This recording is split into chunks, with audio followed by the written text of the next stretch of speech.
শহীদ পরিবারের একজন সদস্য আমার বোন বলছিলেন, তার কথাগুলো শোনার পরে অভিব্যক্তি ব্যক্ত করা আসলে কঠিন না।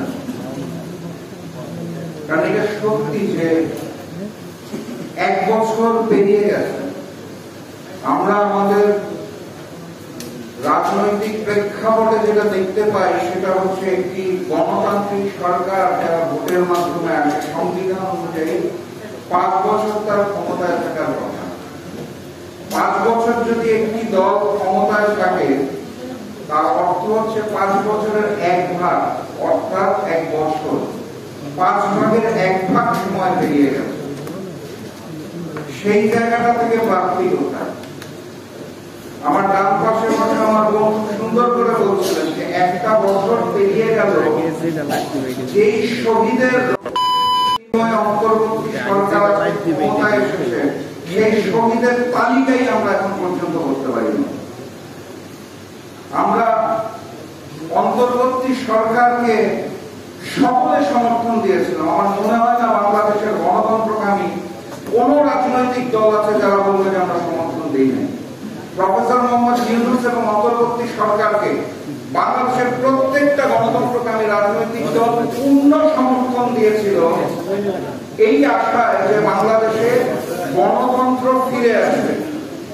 এই আশায় সমর্থন দেওয়া হয়েছিল যে ফ্যাসিস্ট শেখ হাসিনা যে বাংলাদেশ রেখে গিয়েছিল সেই বাংলাদেশ থেকে উত্তরণে সংস্কার হবে।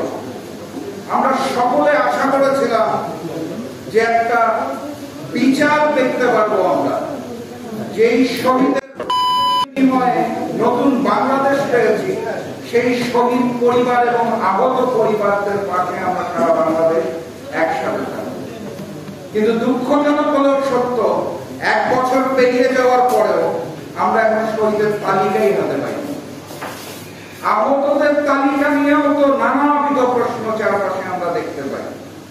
আর রাজনীতির জায়গায় যদি আসেন তাহলে অত্যন্ত দুঃখজনক ভাবে দেখতে পাই 2টা প্রসঙ্গ বারবার উচ্চারিত হয়।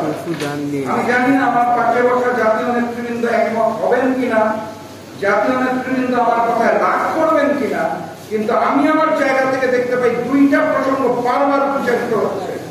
নির্বাচনটা কবে হবে আর সংস্কারটা কখন হবে। নির্বাচন আর সংস্কার, সংস্কার আর নির্বাচন একটা গোলক ধাঁধার মধ্যে আমরা আটকে গেলাম। বিচারটা নিয়ে কথা হয় না কেন?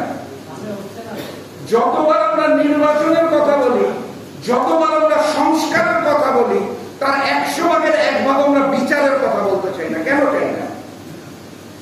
নির্বাচনটা দরকার। একটা বাংলাদেশের, একটা দেশের গণতন্ত্র ফিরিয়ে আনার জন্য নির্বাচন লাগবে, কোনো বিকল্প নাই। সেই নির্বাচনটা যাতে সুষ্ঠুভাবে হয় সেই কারণে নির্বাচনের আগে মৌলিক সংস্কারও লাগবে, সবই লাগবে, আমাদের ক্ষমতাও লাগবে, বিচারটা লাগবে না। এই হাজারো শহীদের নতুন বাংলাদেশ পেলাম, সেই ফ্যাসিস্ট শেখ হাসিনার বিচার নিয়ে কথা হয় না কেন? ঐক্যমত্য কমিশনে বড় বড় নেতারা যাচ্ছেন, দামি দামি লাঞ্চ করছেন, সুন্দর পেয়ালায় চা খাচ্ছেন, কফি খাচ্ছেন, আমরা পত্রিকায় দেখছি, টেলিভিশনে দেখছি। বিচার নিয়ে কেউ কথা বলেন না।